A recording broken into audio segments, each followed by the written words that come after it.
Hello, ladies and gentlemen, and welcome back to another edition of Nation's Pastime in the nation's capital. I'm your host, Andrew Snaith, here with my co-host, James Higgins and Robbie Cruz, here on WCUA's only live baseball talk show, although we are not live, as you can probably tell. As we mentioned in our last show of the season, we will be doing our show in podcast format this summer in short 30-minute episodes, and you can follow along the entire time by following us on our YouTube channel, Nation's Pastime in the Nation's Capital, and also keeping up to date on Twitter as well at Nat Pastime Cap. We have a great show planned for you guys tonight. We have a lot to talk about in the last 3 weeks that we haven't been with you. And guys, I think the perfect way to start it off is the two young talents that have been dominating the game recently. That, of course, being Vladimir Guerrero Jr., our newest home run leader, and Fernando Tatis Jr., who had an amazing weekend. Vladimir Guerrero Jr. is lighting up the baseball world right now, and he was the most hyped prospect since Bryce Harper, and obviously he got off to a rough start to his career in 2019 and 2020. It wasn't necessarily bad, but it just wasn't the type of stuff that we saw, the type of numbers that we saw him dominate the minor leagues with. But so far this season, he has been one of the best hitters in baseball, and he is now the home run leader after his home run against New York tonight. Right now, he is leading MLB with a 2.6 WAR. He has a 443 on base percentage. He's slugging 661. That makes for an OPS of 1104, a 202 OPS plus. That's just crazy. He's hitting 333, league leading 16 home runs. The guy is a complete package as a hitter, and he's becoming one of the most feared hitters in the game. And it's really fun to watch his maturation process, because not only was he kind of written off quickly, but people just didn't he's only 22 years old. Like there was no reason to write him off. He's doing everything at the plate. He's a complete hitter, doesn't have any flaws in his swing, and he's incredibly fun to watch. Absolutely. And Vladimir Guerrero Jr. has been killing many teams this year, as he just hit another home run against the Yankees today.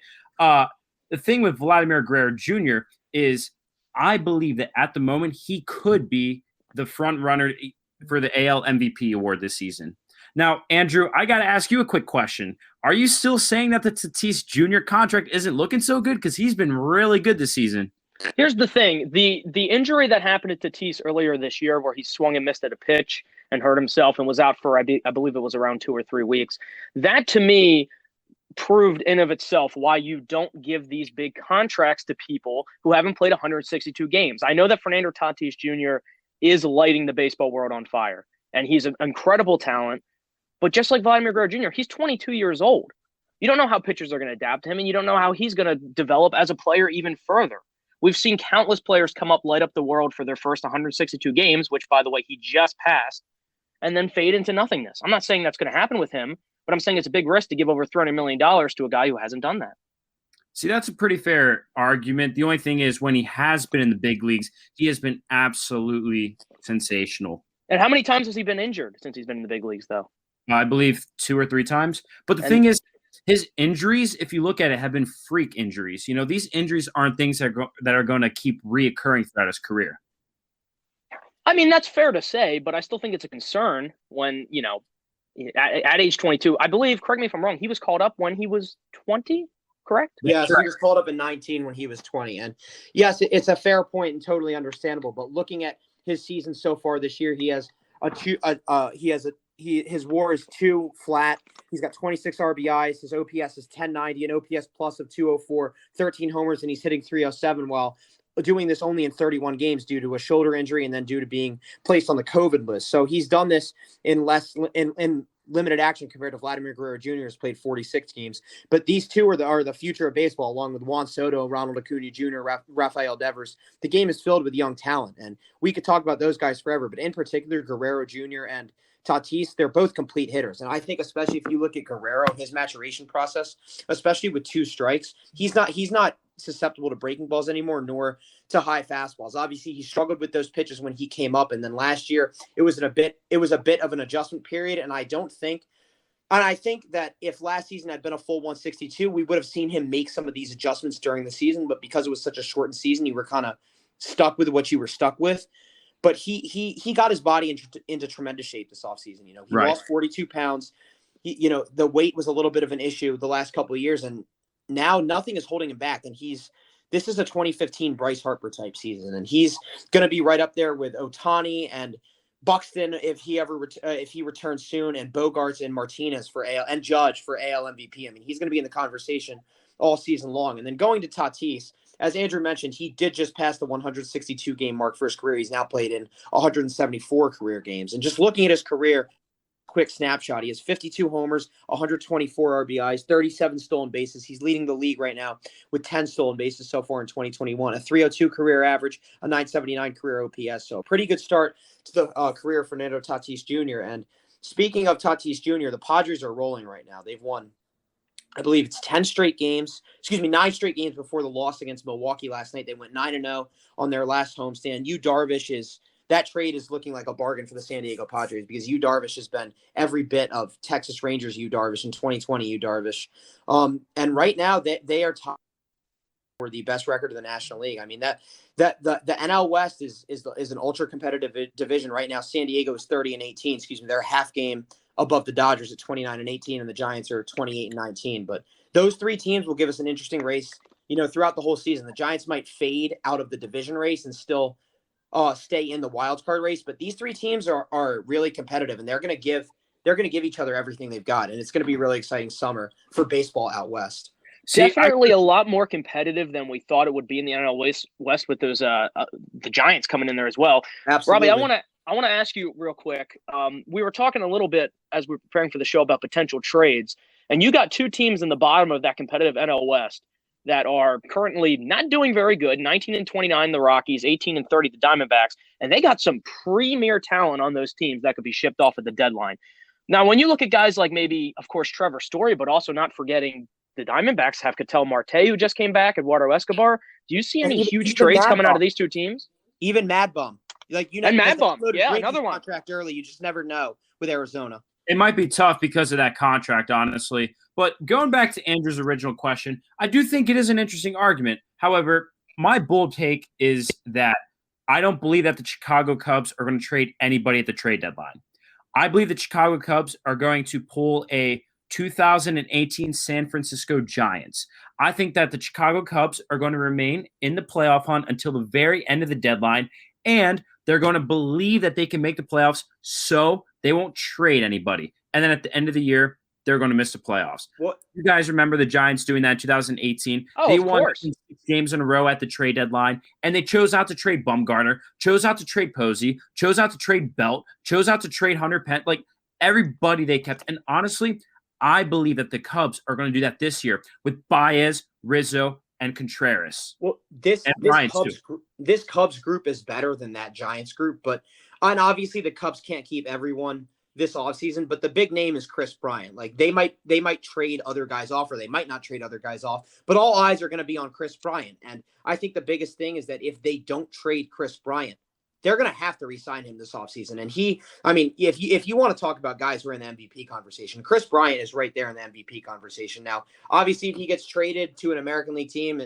that'll take him out of either MVP conversation unless he whatever team he goes to in the American League. But if he stays in the National League, he's going to be in the thick of the MVP discussion all season long. I mean, he's hitting 312 right now with a 1009 OPS, 10 homers, 28 RBIs. He's leading Major League Baseball in extra base hits. He's got a 2 WAR, and he's got a 180 OPS plus. I mean, Chris Bryant is not injured anymore, and he's showing everyone why he's a complete player. And when he's healthy, he's a top 10 player in baseball. Absolutely. And going back to my Cubs argument, right now, they are 24-22. You think that a team that believes in their players like the Cubs and a team that is staying pretty competitive, you think that they're just going to trade people at the deadline? I don't think so. Only if they fall out of it. Yeah, exactly. And I don't think that they're going to fall out of it completely. Honestly, they could make the second wild card spot. I don't see why not. Yeah, no, I mean, it's possible with the way the NL East is obviously struggling right now. And if the Giants end up fading off, I'm not saying they will. I'm just saying, like, they've gotten off to a hot start and they're exceeding expectations. So the Giants are a huge, no pun intended, wild card in this whole entire thing to see if they stick around or not. And I do believe that they can stick around and make noise because they've obviously shown us through the first 2 months that they can hit, they pitch well, they play good defense. The veterans are showing up, and it's going to be an exciting race in the National League. Definitely. Well, let's stay in the NL East there for a second. Let me ask you guys about that approaching the trade deadline, because I think you could make the argument that all 5 of these teams could be sellers come July. And you could also make an argument that all 5 could be buyers because if everyone's so muddled up, someone might make a move to pull away. It really could be the case, but I want to take a look specifically. I think we mentioned this on the show before, but it's a Giants Mad Bum situation and a Cubs Chris Bryant situation. Let's take a look at the Washington Nationals in DC. They have a guy in their hands in Max Scherzer who could be very coveted at the deadline if they decide they're out of it. Is that a team that you see moving him to get some key pieces in return? I think it's you take it back to Bryce Harper in 2018. I think that the Nationals will end up keeping Scherzer unless they are entirely out of it. Like, I think if there's even some sort of glimmer of hope, they hold on to him because A, he is one of the best players in franchise history, and B, if they want to re-sign him and be competitive again next year, Scherzer's a key piece to it. And if they have any chance of re-signing him, they're going to want to keep him and show their loyalty to him, considering everything that he's done for that organization. Absolutely. I sincerely and wholeheartedly agree. I don't think that the Nationals are going to trade Max Scherzer. And honestly, I don't see them trading any big pieces at the trade deadline. I have, just a gut feeling. I believe that if anybody in the NL East is going to be trading big, I believe it's going to be the Marlins. I believe the Marlins would trade Starling Marte, and I believe they could trade one or two other pieces. Other than that, I really don't see the Braves being sellers. Now, I'm saying it's possible. I don't think it's very likely, though. I could see the Phillies being sellers. I don't think that's very likely either. Like, if the Phillies were to become sellers, they move a guy like Gene Segura, I don't see many other pieces that they would trade away. The Mets, right now, they have first place, and I don't know who the Mets would trade either. And the Mets especially, I think, if they continue to become competitive, are going to have to be massive buyers at the deadline. Did you guys see their starting outfield the other day? Yeah. You want to talk about that real quick? Because that starting on outfield had Cameron Maybin as the best player in it. He was their number 3 hitter the other day. Wow. He was their number 3 hitter. Because of all the guys that they have on the IL. And the division has been extremely disappointing so far this season, but I think that's the one team that could make a run because of how banged up they are when guys start to come back. I am almost 100% certain that the Mets will not be sellers at the deadline. They're not going to trade for Francisco Lindor and hold first place for a little bit just to be, and a new owner, by the way, just to be sellers at the deadline. I don't see it happening. No, I don't think they're going to be selling either. They're definitely looking the best in the National League East right now, which isn't saying much. But going back to that outfield yesterday and some of the things that they're having to do, I think it's remarkable that they're continuing to play. I guess I could say as good as they are, even though it's not exactly good. But that outfield was Cameron Maybin, John Sway Fargas, and oh my goodness, Khalil Lee. That was the starting outfield. And especially considering DeGrom is also on the IL. Yeah, Alonso. I mean, they're beat up everywhere. Syndergaard news today as well. Yeah, he exited his rehab start early. The injury to Kevin Pillar was extremely scary. I'm glad to see that he's okay. Yeah. But I mean, if the Mets are able to hang around with as depleted of a team as they have right now, they're the one team that can still make a run because everyone else has played a large portion of this season with their full roster. Obviously, teams have been hurt at different points, but for the majority of the season, the Braves, the Marlins, the Phillies, and the Nationals have all played with their complete teams. You cannot say that for the Mets. Right. And honestly, now, like they've been saying, the Mets obviously probably not going to sell, but they are 3-7 their last 10. And obviously that's mostly in part due to several injuries. But, some of the guys that they've expected to perform really well this year just have not been panning out that well. I mean, obviously we look at Francisco Lindor. That's obviously the elephant in the room when we look at disappointing players. But there have been other pieces for the Mets that haven't been that great. I mean, Edwin Diaz, his ERA is 3.44 right now, certain guys that should be stepping up for the Mets haven't been that great, which is my one thing with the Mets. Well, even Conforto, who's injured right now, unfortunately, looked absolutely lost at the plate before he was hurt. Right. I'm just saying, like, guys that are healthy right now, and they're still losing games. And now, honestly, like you said, they have a lot of guys on the IL, and that's obviously a big concern. But my thing is that they still have certain players that are healthy right now that have not been performing well. Oh, 100%. I mean, I think you could group McCann under there as well. Not exactly living up to that contract so far. And he had to play first base last night because of how hurt they are. He did. He made a pretty good play as well for a catcher over at first base. I'll give him that. Absolutely, yeah. That was awesome. Well, I think we can move on then from the trade talk. There's going to be a lot more as we get closer to that. There's one other trade prediction that I wanted to make. Oh, go ahead. Drop a Robbie Cruz prediction. I want to hear it. Let's go. All right, so here's my other prediction, guys. I'm predicting out of the 4 big shortstops that are free agents this summer in Baez, Correa, Story, and Seager, I don't believe that none of them are getting traded. Now, obviously, everybody's talking about Bias and Story getting traded. I'm going to make a bold prediction and say that none of those guys get traded. You really don't think the Rockies will sell with Story? I mean, they have nothing to play for right now. Okay. I think to get him to the All-Star game and then get him out of there. Out of the four, I think Story's clearly the most likely. That's obvious. They would be so incredibly dumb to hold on to Story. I mean, the Rockies have done stupid things like pay the Cardinals $50 million for a Hall of Fame third baseman to go play there, Nolan Arenado. But they can't be that stupid and not trade Story, even if it's for only half a season. That's true. But here's the thing. We've seen teams hold on to their superstars in the past. Remember, the Nationals chose not to trade Bryce Harper. Now, I'm not comparing Trevor Story to Bryce Harper. No, I know, but the Nationals were at least somewhat still in it. The Rockies are already out of it. That's fair. But here's another thing. Right now, Trevor Story, he has not performed that well. So my prediction is that most teams are going to call up the Colorado Rockies and give them a smaller offer than they're looking at. And their argument is going to be, right now, Story's hitting 261. His defense hasn't been that great. I don't think he's hitting many home runs. I don't know his stats off the top of my head. But they're going to be coming in with offers that say, we're going to give you X prospect and X prospect, and the Rockies are not going to be satisfied. And the teams are going to be saying, he's not performing that well. We don't want to just give up that much for a guy for half a season and a guy who hasn't been that great. And then the Rockies aren't going to get a trade offer that they like. So they are going to hold on to him. Now, obviously, it's a bold prediction, but we've seen teams do that in the past. No, yeah, I mean, it's bold prediction, but I think you have a point there. And something else I want to point out that's similar between this and the Bryce Harper situation, it's the All-Star game. Exactly. Are you going to trade away your only star player at the All-Star game in front of your fans? I'm not saying that's going to play into it too much. I think he will be traded, even if it's for less than they would have got. But I also think that it's a possibility, especially with a team like the Rockies, who has done a couple bonehead things over the past couple of years.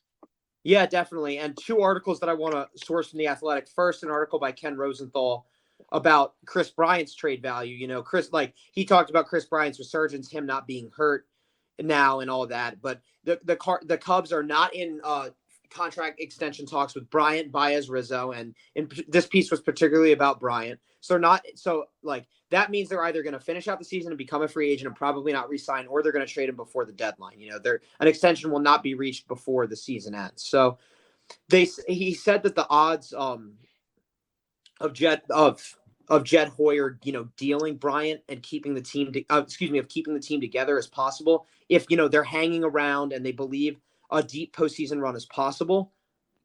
But he said, this is a quote, the odds of Hoyer adopting the belief that the team will make a deep run still seem long. So this is ultimately pointing to that Bryant is most likely out of the three Cubs to get dealt, and that he will get dealt. Now the price, obviously it's hard to trade, a lot of elite prospects for a rental, but Bryant would be worth it. And an article that Jim Bowden wrote today answering a question about Trevor Story's value, he guessed that it would be a team giving away a top 5 prospect and a top 15 prospect.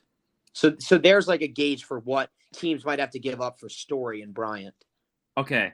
Very excellent points. Yeah. As a Yankee fan, I would be willing to give that up for Trevor Story, but I just got a gut feeling that the Cubs are not going to trade Chris Bryant away. Also, sorry to add one more point, but I want to make one more trade prediction, okay? Or not, maybe not prediction, but one thing that I really want. I want the Yankees to trade for Andrew Benintendi. That's it. I can't say he's not trading him. I doubt it. I don't see it, but I'm saying I want him. He's the perfect fit for what the Yankees need right now. They need a left-handed bat in the outfield who can hit for power and get on base, and Benintendi provides just that. All right, we're going to move on then from the trade talk there, especially going to have a lot more of that as we approach the summer months of June and July. Definitely going to be a very hot stove come the 2021 trade deadline. But let's talk about a couple of the other things that happened the 3 weeks while we were absent here. And one in particular that has caused a lot of talk in the baseball world is how Tony LaRussa handled the situation in Minnesota the other night regarding Yermin Mercedes and position player throwing him a 3-0 lollipop and him hitting it a million feet into the center field bleachers. Now, guys, I'm pretty sure we're all on the same page here, but for the sake of argument, do you see any possible reason why Tony LaRussa would act the way he did and not defend his players, specifically Mercedes and Lance Lynn? No, he needs to go. Like the White Sox right now are in first place in the AL Central. They're 27-19 in spite of LaRussa. Because I mean, this is the second time this season. Obviously, the first time is him forgetting the rules in the game against the Reds, where Hendricks was the runner to start extra innings. And now there's this, calling out Mercedes and then saying he understood why the Twins threw at him. You can't throw your team under the bus like that. And I love how Tim Anderson, Lance Lynn, they all stuck up for Mercedes. They all defended him. They all defended their team. They're all together as one. And Tony LaRussa has not adopted to the culture of who the White Sox are and the team that they are, and they're winning in spite of him. So that was a terrible hire. And by the latest, he needs to be gone at the end of the season. But if a move were made sooner, I think it would behoove them greatly. I absolutely agree. And I'm going to say it again. I do not believe that LaRussa had any right in saying that. One other thing that I wanted to mention was not only was calling out Mercedes bad, but he called out Lance Lynn too, didn't he? Or am I? Yeah, because Lance Lynn defended your mean Mercedes. That's what I'm saying. See, and he said that you have a locker and I have an office. Exactly. Yeah. Not only do you call out a star young player in Mercedes, but you also call out a veteran in Lance Lynn. You just called out two of your players in the span of, I think it was 2 or 3 days. You can't do that as a manager. Guys, there's no way that team respects him as a manager. Am I wrong? And why should they? No, you're right. I don't understand how you can sit here and keep him in there. Yeah, of course, they're doing really well, but it is not because of Tony LaRussa. And, Tony LaRussa, he's who he is. He's a historic manager. He just got his 30th his win against a 30th different ball club today, which I'm not sure if he's the only one to do that. I don't believe he is, but definitely a select few with his win against the Cardinals today. But like James said, by the latest, he needs to be gone by the end of the season or even sooner, because it's becoming very clear that the players and especially the fans, I'm sure, not exactly happy with that hire right now. No, I know several White Sox fans not happy about Tony LaRussa. They want him gone. And I think that they would be willing to take many other people over Tony LaRussa right now. Anyone could go in there and do just fine. Absolutely. Yeah. That brings it back to, why did they need to go out and get a guy like him to begin with? It's such a talented roster. Because Jerry Reinsdorf is friends yes. with him and he wanted to make up for a stupid mistake he made 30 years ago. Boo-hoo. I mean, you're not wrong at all. That's pretty much why he was chosen. Another team I want to move on in. Another team I want to move on to in the AL. How about the Tampa Bay Rays? Oh man. I mean, they never seem to get enough credit for what they do down there, but they are a baseball factory that they keep churning out wins. They've won 11 straight games. Right now, they're currently losing to Kansas City 2-1 in the top of the ninth, but they've won 11 games in a row. They've overtaken the Red Sox by half a game for first place in the AL East. They traded their shortstop Willy Adames last week for 2 relief pitchers because they needed help in the bullpen. They traded their starting shortstop who was hitting, I believe, over 300 this year, and they still continue to just win ball games and do what they do. And obviously they needed bullpen help because besides Tyler Glasnow, they don't have a lot of depth in the rotation. So they keep using bullpen arms. They just got to keep fresh arms cycling in and out. But I mean, what an unbelievable stretch they've been on, and what a season what a summer it's going to be in the American League East with arguably the 3 best teams in the American League in the Rays, the Yankees, and the Red Sox. Obviously, you can throw the White Sox in that argument and the Astros and the A's as well. Obviously, those 6 teams are by far the 6 best teams, but these are 3 of the best teams, not only in the American League, but in baseball. And they're all separated by just 1 game total. The Rays 1 game up on New York, half a game up on Boston. It's going to be a fun summer in the American League East. And I want to add one other thing about the Rays. You're absolutely right. The Rays have made some incredible trades. They traded away Hunter Strickland, who had a 2.08 ERA in their bullpen, to the Angels. And since going to the Angels, he was just been absolutely garbage. Another piece, how about trading away Blake Snell this past offseason? The dude's been horrible for the Padres. And at the time, it seemed like a head scratcher for why would the Rays trade him away? But they just seem to know when players are going to dip right off. It seems like someone in the front office knows something that we don't in regards to almost everything. You take a look at just, for example, a signing like Rich Hill. Guy was absolutely washed. I don't think anyone thought he'd be able to play another season. He's been very solid for them. Very, very solid in a rotation that just needs a workhorse who can eat innings. Man, he's 3-1 right now with a 3.89 ERA. I would take that any day from, a 3 or 4 starter for them? Yeah, he's a 3 starter. Well, they've been using Ryan Yarbrough as an opener. Correct. And then and Rich Hill. Then they've also got Josh Fleming, who's been pretty good this year too. No, Tampa Bay continues to do their thing, and it's impressive because besides Glass now, they really don't have any household names on that team. Obviously, after trading Snell away, trading Morton away, but you could argue Arozarena, and he is known just because of last year. Arozarena is making himself a household name, but when you talk about like bona fide studs, I think you're right. You don't really have one bona fide stud on that team, but they continue to do their thing, and they've been very impressive this year. It's the scouting department. The scouting department, Sarah, and like Andrew said, they may know something that we don't know because another guy they just let walk away for nothing was Charlie Morton. Charlie Morton got a lot of money from the Braves, and he's been really bad for them this year. Absolutely. He's been terrible, and you would have thought that would have been a move that they would have re-signed him immediately given how good he was in their World Series run last year. But no, they must have known something we didn't. Yeah.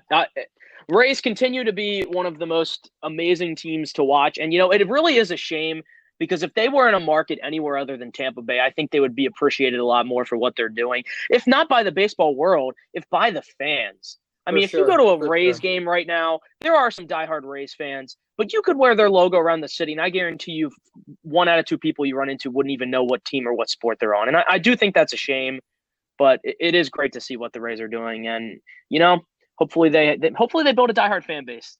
Absolutely. And then shifting over to the Yankees, of course, Giancarlo Stanton was red hot from the end of April into the beginning of May, into the middle of May, but of course, he ran into an injury issue, and that's always going to be the biggest thing with the Yankees is that can they stay healthy? You knew they were going to get hot and get back in the race after their slow start, but the two biggest things for them is one, health, like when Stanton comes back, can he stay healthy? And then will Judge remain healthy for the entirety of this season? And two, the rotation after Cole. And speaking of Cole, we have to applaud him for setting the record for most strikeouts consecutively without a walk. That was incredible, but Kluber and Tayana pitched really well lately, but will they continue this for a full season? I think that would, if they don't, that will be their biggest downfall because they're going to hit, they're going to play defense. Gleyber Torres is catching fire right now, but it's the pitching after Garrett Cole. And that's been their biggest question mark the last 2 or 3 years. Before they signed Cole, it was their pitching in general. Now they're starting pitching after Cole. So, we'll see how long this can continue. And if it can continue, then the Yankees will be in a really good position. If not, they're going to find themselves in a dogfight with the Red Sox and the Rays. Yeah, I absolutely agree. And one other piece that James did not mention in the rotation, Domingo Hermann. Since coming up from AAA, the dude's been absolutely insane. His last 7 games, he has a 2.61 ERA. Hermann has been absolutely great. His curveball has been much better. His slider's been great. His changeup's been great.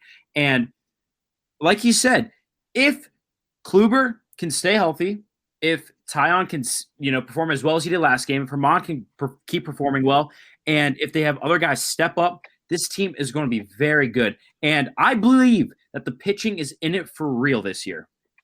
No, absolutely. And I think between those 3 teams, it will be a dogfight all summer. I don't think one team is going to run away with it. I think we'll see, all 3 of them battling it out for the division and at least one, but possibly both wild card spots in the American League. And then shifting to the Red Sox, it also is about starting pitching because offensively, they're going to hit. Xander Bogaerts is the AL hits leader. JD Martinez is 3rd in the American League in hits. Rafael Devers this year has a 935 OPS and is tied for 3rd in the league in home runs. So, that those 3 and the rest of the Red Sox offense are going to hit. But for them, it's all about pitching and the starting rotation picking up the slack before Chris Sale comes back. Because getting a healthy Chris Sale for 2.5 months when he usually fades off in late August and September, if he's healthy and dominant for those 2 months, that's a top 5 pitcher in baseball that you're getting. So, for the Red Sox, it's all about just the starting pitching, keeping them in games and pitching well enough to keep them in this race, which they've done so far. And I think they'll continue to do, especially with how good the offense has been hitting the ball all season.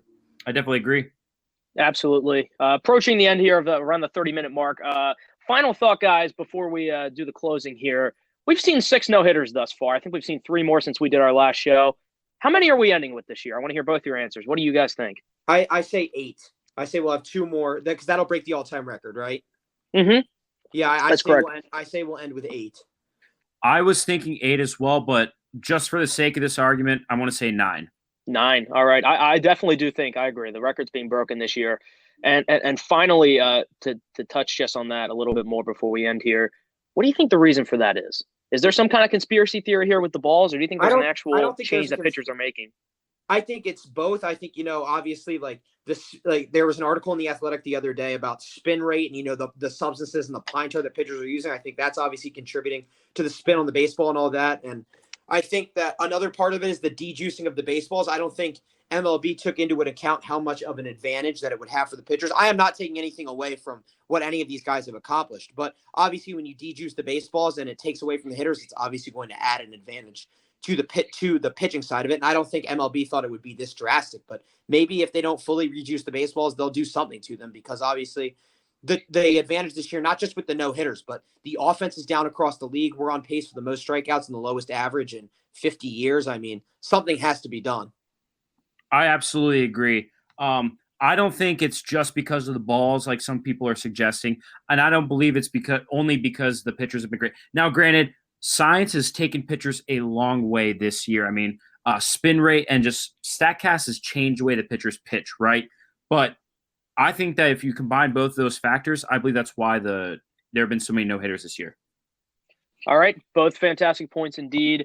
And I think we're going to end on that here. Keep it around the 35-minute mark. I got one more. I got one more thing. Oh, sure. Go ahead, James. Who's everyone's, so far we played 2 months. Who's the breakout star or the breakout so far, someone who's broken out that will continue their success throughout the entirety of the season? It's not just a little funky spurt. It's not just something that's a fluke, it's going to continue throughout the entire season. Now, I don't know if you guys would consider this guy as a breakout candidate, but do you consider Shohei Ohtani as a breakout candidate? Because he was not playing at all last year, and when he was healthy, he was not very good. I mean, I see what you're saying. I would just say, he always had these expectations, but I mean, this is obviously the best year of his career by far. Right. He's doing everything. The guy that I'm going to throw out there is Jesse Winker. I like it. The dude is hitting very good with 13 home runs. I don't think many people were well informed on who he was before this season. All right, absolutely. That's a good one. And the Reds' offense is not going away either. I mean, no. Andrew, who's yours? All right, you guys talked a little bit about the home teams there, so I'm gonna throw a guy from my own team here who I think's really proven that he is going to be an upper, if not elite arm for a couple years here, and that's Sam Coonrod. Guy's not given enough love. He's been in a Phillies bullpen that's had some problems and injuries. The Rock. He really has been. A 1.8 ERA. He struck out 23 in 20 innings. He's nailed down both save opportunities that he's gotten when Neris wasn't available. Considering that trade was basically pennies for Sam Coonrod, it's looking like he's going to be a real good pitcher for a lot of years, hopefully. Do you think he'll take over the closer role at some point soon, or do you think that's so? Here's the thing: it's going to be Neris's, and I think it's not fair when people say that, because a lot of people, especially Phillies fans who claim to watch the games every night, complain nonstop about Hector Neris. Now he's the problem with the bullpen. If anyone watches Phillies baseball, he's not the problem. The guy's got a 2.2 ERA. He was our best reliever last year when everyone was bad. He was our best reliever the year before. He's not bad. He always has those explosive moments that always go on national television when he does blow a game because it's against a great team or it's an unbelievable play or something like that. But I think that's contributed to the belief that he's a bad pitcher. He's not at all. He's a very effective pitcher, and it's going to be his closer role for the rest of the year. Absolutely. And Coonrod has had a great year, but thankfully he did give up back-to-back jacks to Bogarts and Danny Santana. Yeah, we're not gonna talk about that. But you're right. My guy for a breakout candidate who was successful continue throughout the rest of the season is Austin Reilly of the Atlanta Braves. He was obviously a very high prospect when he came up. He lit the world on fire. I think he was the fastest guy to 10 homers in his career, 15 homers. I don't know. So many guys have broken these records the past couple of years, but at one point I think he was the fastest guy to 10 home runs to start his career. But Austin Reilly has really put it together this year. He was just named NL Player of the Week. He hit .462 with a 13.08 OPS last week, 6 homers, 4 doubles, and 11 RBIs. And on the season, Reilly has 9 homers. He's hitting .320, which is 4th in the National League in average. He has a .963 OPS. He's a .414 on base percentage, and he has a 1.7 WAR. And this is a guy that, he struggled in 19 after his red hot start. He got injured, and then last year he struggled as well, and he didn't put it together entirely. And this year, I think it's finally starting to click for him. It's his 3rd year in the bigs. It's that big time to make adjustments, and he's doing that in the middle of a Braves order that's talented. But besides Acuna, he's having the best season on that Braves team. Another guy that I want to mention out really quickly is Adolis Garcia of the Oh, Texas. yeah. He's been absolutely incredible. I saw him play the other night against the Yankees. The dude hits missiles like it's nothing. Yeah, definitely a name, not exactly household, who has been lighting the world on fire for the Texas Rangers. And guys, I think with that, we're going to wrap it up here officially. Before we do leave you, however, if you're listening to this on Wednesday on YouTube, be on the lookout on our Twitter. That's at @PastimeCap. We're going to be setting up, as we teased during the live shows, a mailbox. And you'll be able to call in, since we can't do live calls. You'll be able to call in, leave any thoughts or questions you have for the week or about anything baseball related.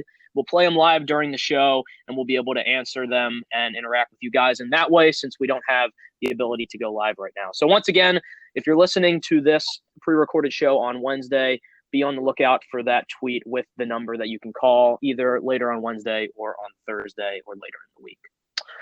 And with that, that's going to wrap up this edition of Nation's Pastime in the nation's capital. Once again, I've been your host, Andrew Snaith, here with my co-hosts, James Higgins and Robbie Cruz. Have a fantastic rest of your night, and thank you all so much for tuning in. Peace out.